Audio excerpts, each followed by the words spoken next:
ఆదిశేషుని పైన అలరేను చూడరే మోదమున మలయప్ప మొదటి వాహనమనుచు ఏడు కొండల వానికి ఏడైన తలలతో ఏడు కొండల వానికి ఏడైన తలలతో తీడులేని బంగారు మేనితో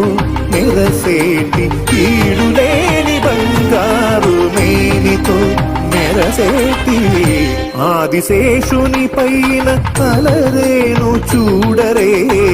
మోదమున మలయప్ప మొదటి వాహనమనుచు